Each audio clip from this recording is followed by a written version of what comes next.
Welcome to the Podcast Editing and Support Show. My name is Dave. Are you ready? Are you ready? Let's go. We're going to start the episode right now. Happy to have you here. Let's do this.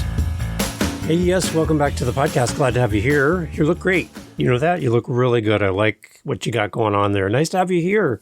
It's the Podcast Editing and Support Show. I'm so happy to be here. One of the most frequent questions for any podcast editor producer is, ta-da, how do I find my first client, Dave? I want to do this. I want to be a podcast editor and support person, but I stand out on the street in front of my house going, does anybody need help with their podcast? And then Mildred across the road throws a shoe at you and tells you to shut up because nobody around me in my community, in my circle of friends, even knows what a podcast is. And here I am trying to drum up business for my new podcast editing and support side hustle or main gig. Dave, how did you find your first client? It's a question that I hear all the time from other editors. They're always curious. Tell me the story. It's like your first love. Do you remember your first love? Go back in time. Maybe not. Your first love, it's kind of like your first client as an editor. And finding them, I think, isn't as hard as you think it is. And I have a bunch of different ideas for you here on the podcast. Let's give you seven different suggestions on finding your first client and getting you set up to be a successful podcast editor and support person. Are you ready? I got 7 ideas for you, and they're all free, and they work. Here on the podcast. Here we go. So it's interesting. I have clients now that I'm working with, and I love them dearly. It's great. I have some that I've been helping with their websites. Some I've been doing their editing. Some I help them with their social media. I've set up LinkedIn accounts for some of my clients. I've helped them create their newsletter. I've given them brainstorming sessions to come up with content ideas. I've helped them launch their podcast. I've on and on and on. All different things that I love doing because I do them for myself. I got 8 shows of my own, and helping others do what I do for myself just seems to be a natural thing. And I love helping people. So TrueMediaSolutions.ca is my umbrella for all 8 of my podcasts. And that's where I do most of my business with clients, is through my TrueMediaSolutions.ca website.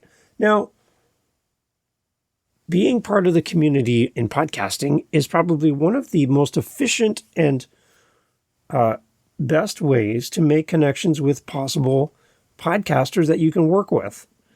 That whole word of mouth thing is huge. It is something that is truly a real thing.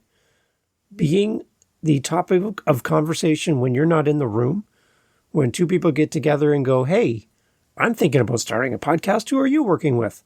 I work with Mary. Oh, is Mary great? Yeah, she's amazing. Here's her contact information. I'm sure she'd love to talk to you. Now, Mary, not being in the room, has no idea that conversation even happened. So all of a sudden, emails come into Mary's inbox. Pling! Hi, Mary, this is so-and-so. I talked to the person you do the podcast for, and they gave me your name. Hope you don't mind, but I'd love to talk to you about hiring you to be my podcast editor. And everybody does the happy dance, right? Because it worked. Word of mouth is a great way to get your message out there and to be found by others. So leveraging word of mouth is probably where I would tell you to start. Before you're spending money on all these things to advertise what you do, don't. Start small, build a great foundation, and you'll have a great result as a podcast editor and support person. Hence the name of the podcast, everyone. Right? Yeah, you're with me. You get it. So here's some tips. I have 7, and I'll have little swipes in between to keep you on task so you know when we're ready to go to the next one. But here's how to find your first client. Are you ready? Number 1, reach out to your network. So you have people you know. I'm pretty sure you know somebody. and they know other people. And that's kind of how it works. That's how a network works, is you reach out to your community and say, even if you're not interested in starting a podcast, you might be sitting at the lunch table at work and someone says, I've always wanted to start a podcast, but I don't know who to help me. I don't know who can do editing. Does anybody ever have any sweet clue on how to start a podcast? And your friend sits up and goes, wait a minute, my friend is a podcast editor. Here's their card. Here's their contact information. So even if it's not your direct person that you speak to, they know someone who knows someone who knows another person who knows 5 other people who might know that person down the line that is looking for you. You may never know them in person, but they know you through others. The power of a network can work in your advantage. So I'm encouraging you to speak up when you're at family functions, weddings, anniversary parties, barbecues. You're sitting in the bleachers at the game with your other moms and dads watching their kids play out on the field. Hey, talk podcasting. Wear a shirt that says, hey, I'm a podcaster, or I edit podcasts. Anything. Get your name out there in your circle of friends and family, coworkers, people at the grocery store. You just talk about it.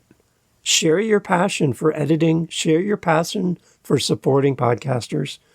And just doing that will make you stand out and make you memorable to your network. So when the topic comes up, and again, you're not in the room, the first name that comes to mind is yours because you let people know. There's a little line that says, you do not have because you did not ask. Have you asked anyone to give you a reference or mention you? If you haven't, it's probably why you don't have a client. You need to get out there and make your voice heard and let people know what it is you do and how much you love doing it. Reach out to your network. You might find that you have more leads than you know how to deal with, because there's just so many people connected to others looking for you. So how do you do that? You do not have because you did not ask. Reach out to your network. Number 2 is join an online community. You can join communities on Facebook, in the Facebook groups, LinkedIn groups, other online forums. Go in, introduce yourself, share your expertise, share your knowledge, share what you're doing in the podcasting space, and engage with the other members in the room. Just by adding value, by being a positive voice and encouragement to others, answering those questions, even if they seem so simple and mundane, podcasting 101 stuff, without getting too caught up in the fact that people seem to ask the same question over and over again. They're asking for a reason they don't know. And instead of talking down to them, talk them up. Give them the knowledge that you have, share freely, and in that, make connections with people. You're not there to sell your services. You're not there to sell your business and to cram what you do down their throat. Nope. You're there to give them love and support and help them feel confident in their journey as a podcaster. What if they don't pick me, Dave? I give all this great value and they go pick somebody else. It might happen, but why hold back what you know and how you want to help people? No, you don't do that. You're not there to gain all the awards and acclamation for what you do. You're there to give value and support people. That's what we do. And that's what we're looking to do for others. You give, it'll come back.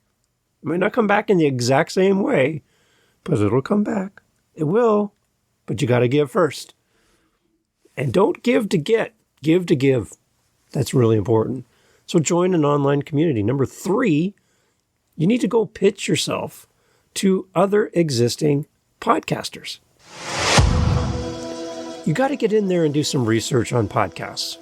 You need to listen to a lot of podcasts as a podcast editor and support person. You need to be aware of what's happening in the industry. You need to understand what is going out into the world, and you need to be focused in on how, if you edited this podcast, if you were the support person for this podcaster, how would you do it differently? What could you bring to the table that you're not seeing or hearing in that particular podcast?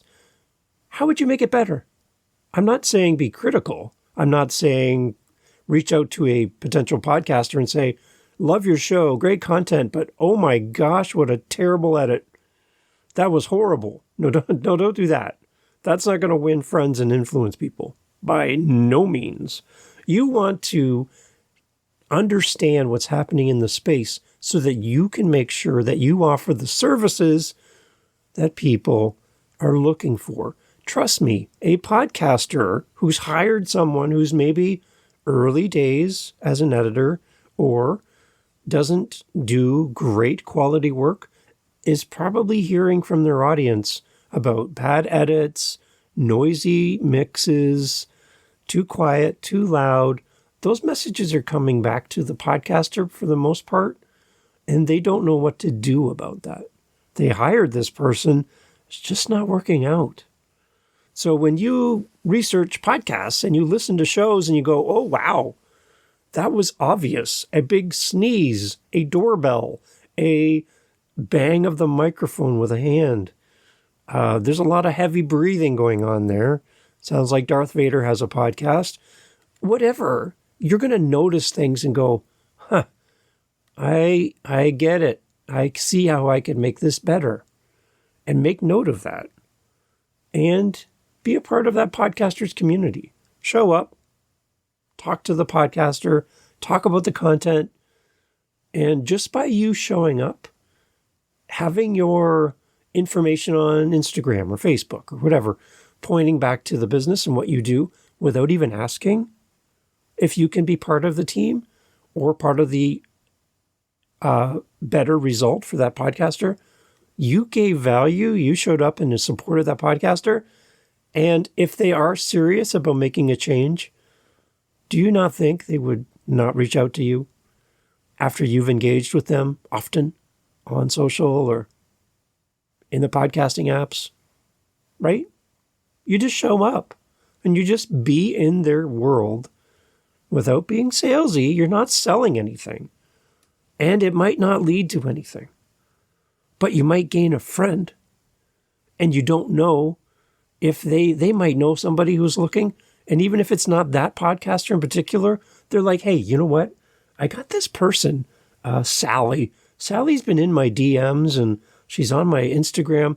I'm not really looking for a podcast editor right now. I'm happy with my editor, but this person is really engaging, always giving me great feedback and very great compliments. She's always supportive. Maybe reach out to this person. And again, you're not in the room. You're not even there. And two podcasters are having a conversation about you, and they could lead to something. So show up, add value, be a giver, and you let the results fall where they lie. It's not up to you to solidify the result and make the sale. Nope. It's for you to show up, be a great person, add value, and let people find you through word of mouth. I go back to it many times. Word of mouth marketing is probably the best way for you to get your first client. So pitch yourself to existing podcasters. Highlight your relevant skills if the opportunity arrives and your experience, and explain how you can help them improve their show. You could say to them, hey, I listened to episode 32, and at the end I noticed that there was this really long silence gap. Your podcast was over at the 40-minute mark, but it just kept going on and on and on. And it seems like that there's a silence gap at the end of your podcast. If you cut that off, your podcast listener will jump to the next episode and not have X number of minutes of silence to be going, what's going on? So I could fix that for you. I can show you how to take care of that. I don't mind doing it. If you're interested, I'm ready to help. See, you just came with value, an offering to the podcaster that's going to make them better. They might not even know that there was a big gap of silence at episode 32. They have no idea until somebody tells them. And for non-podcaster listeners who don't understand podcasting, they would just skip over that. But you know better. And you can make their podcast better by simply giving some great feedback in a non-judgmental way. Unlike some people who like to judge podcasters, we don't do that here. We're here to give value. So pitch yourself to other podcasters. Listen, be a part of the community, be active. And then number 4, offer some free or discounted services. You're like, Dave, I can't work for free. Well, in the beginning, it might be a great way to build your contacts and build your voice in the community. I've had people in Facebook groups pose a question to the group and then get piled on by experts, quote, quote, experts in the field about all the things they're doing wrong and all the equipment and tools they need to buy to remedy their situation. And then I just kind of come in and go, hey, I see your question. It's a pretty straightforward answer. I could fix that for you. Just send me the file and I'll do the repair and send it back. I've done that multiple times and I've never been paid for it, ever. But I've met people who then will then go to bat for me online. And when someone else, again, word of mouth, when someone else asks a question, they will respond on my behalf. I'm not even there, and say, oh, if you need help with that, Dave helped me on my episode. He's such a great guy. Here's his link. And all this is happening behind the scenes while I'm off doing something else. If you offer to do some free help for people, maybe pick a charity looking to do a 5-episode mini-series podcast. That's it, 5 episodes and they're done. And they're like, oh, we just can't afford it. Maybe they can give you a tax receipt for your time and you can claim it on your income tax then and do the work for them for quote unquote free. And then they give you a receipt that you can use for your taxes. Hey, it's an idea, right? And you're not making any money in hand, but you're able to use that in the future. And then you can have your name on their website. This podcast was edited by Bob Smith at Bob Smith Podcasting, right? So you can do that kind of work, get some clients, get some referrals, and leverage that to get a paid client. Nobody's coming to your house, knocking on the door and saying, hi, I'm looking for a podcast editor. Do you edit podcasts? Nobody's coming to your door to ask you that question. You got to get out and get your name out there. And maybe by doing some free or discounted services, it's going to give people the chance to talk about you. You could have your first few clients doing free things for them to help build up your portfolio and give you those testimonials. And these can really help you get your foot in the door and demonstrate that you have value and that you can provide the services that podcasters are in desperate need of just by doing things for free. Number 5, you can leverage your own podcast. I'm kind of doing that right now. I'm on my podcast talking about how to get clients on podcasting using my podcast. Do you see what's happening right here? You're part of the experiment. Welcome to the machine. You are here listening to me using and leveraging my own podcast to talk about podcasting to get clients to be podcast editor for and support you as a podcaster. I'm doing it right now. Like literally right now. You're part of it. If you have your own podcast, you can use it as a platform to showcase your skills.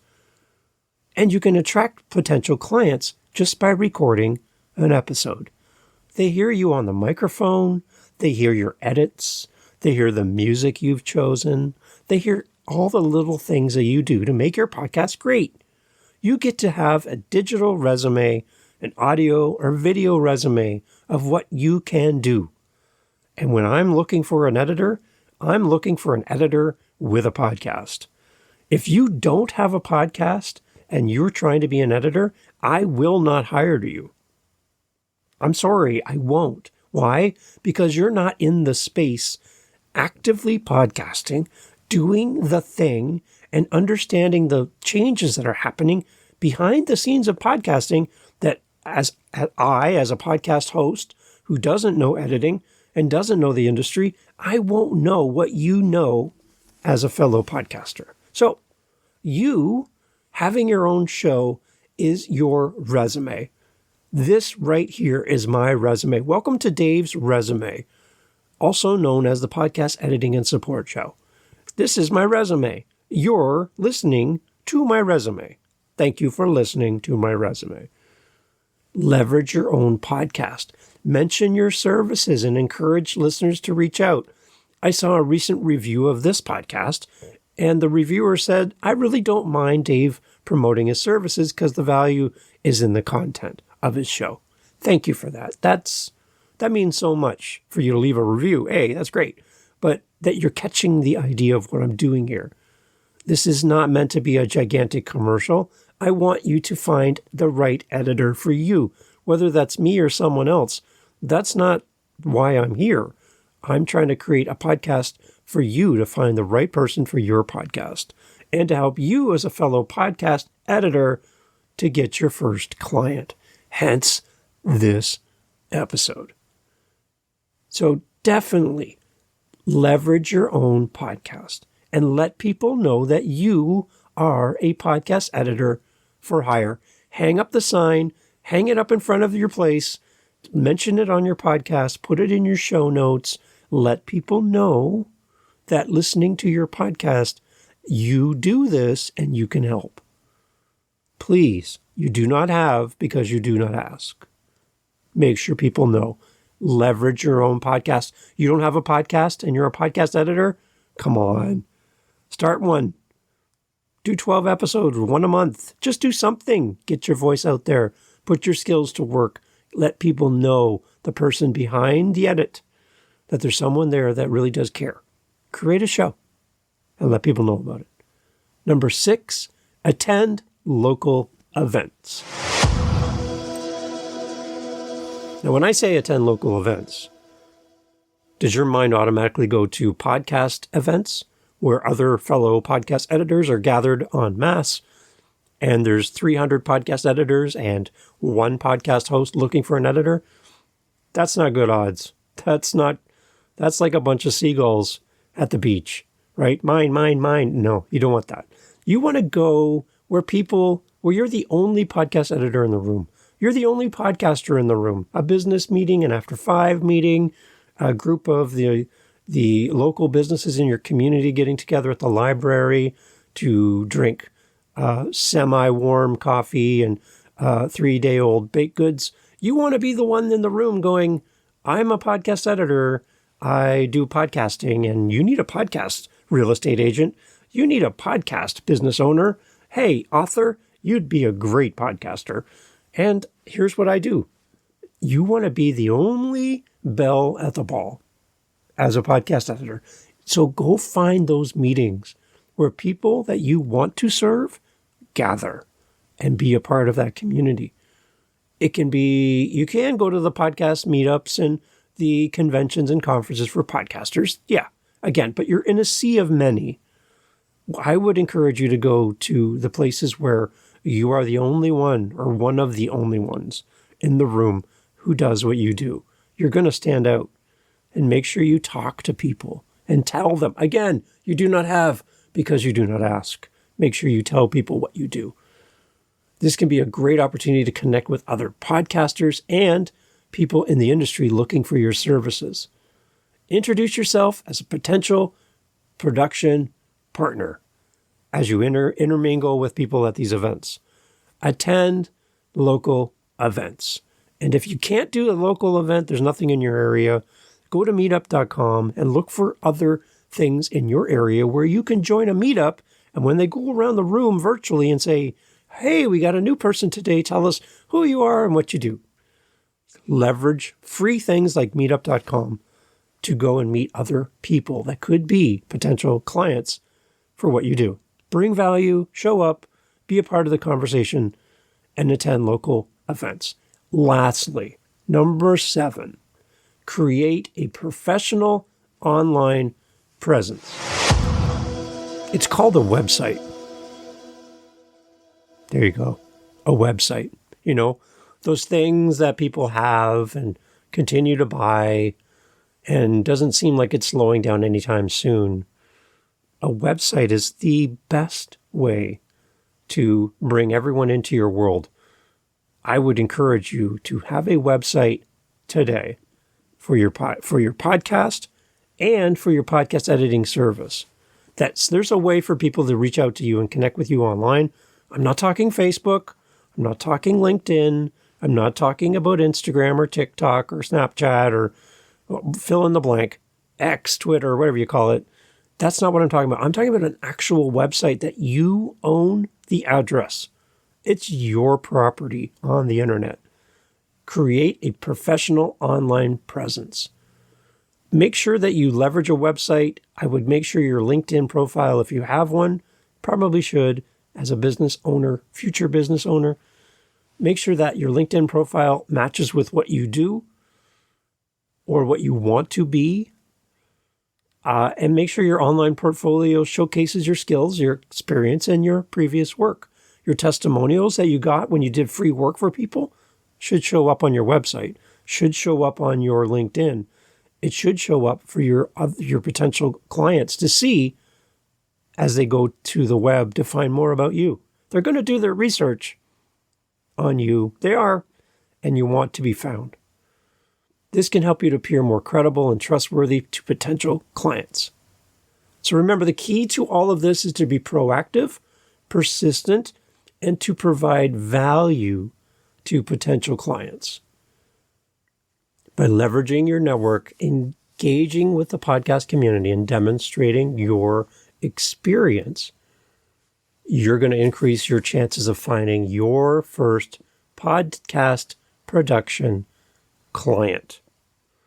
Now, as part of this show, the Podcast Editing and Support Show, I would love to feature you as a potential podcast editor on this show.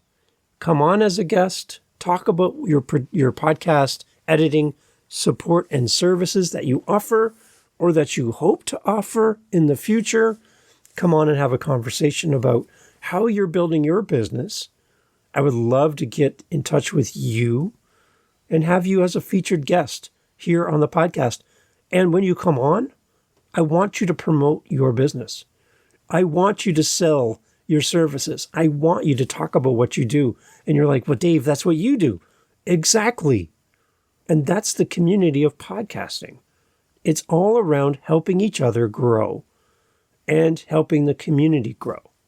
You're going to do things better than I do. You're going to do things differently than I do. You're going to use tools and processes differently than I do. I am not the answer for every single podcast host out there. I'm not. And the sooner you realize that, the better. You're not going to be the answer to someone's question. That's okay, because you will be for someone else. You have the perfect podcast editing and support business for the right client. And not every client is your client. And you need to understand that from the beginning. You need to be super focused. You need to put down the net and pick up the fishing line. And you need to be more strategic and pick off one at a time the ideal clients. Instead of trying to catch 300 fish, catch one and do a good job at that. And then rebait, put it out there in the water again and connect with the next one. That's how you build your community. That's how you build your clientele. One at a time. Leverage that word of mouth marketing. Leverage your connections and follow these 7 steps. These will be helpful for you to land your first client.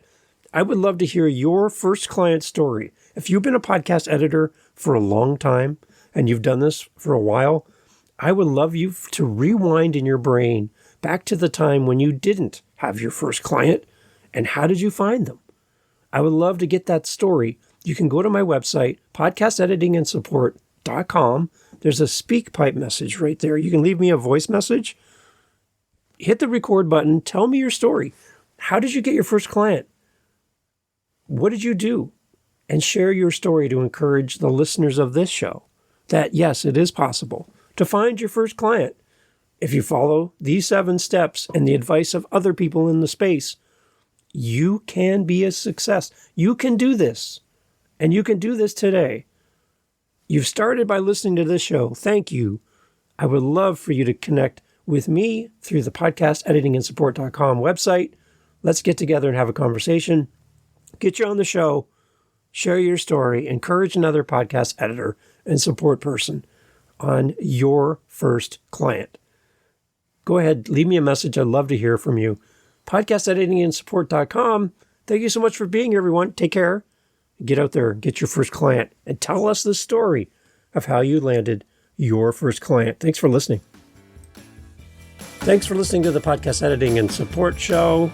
Visit us at podcasteditingandsupport.com, podcasteditingandsupport.com. We would love to help you find a great podcast editor, or if you want to hire us, we would love to work with you. Podcasteditingandsupport.com. Catch you on the next episode. Take care.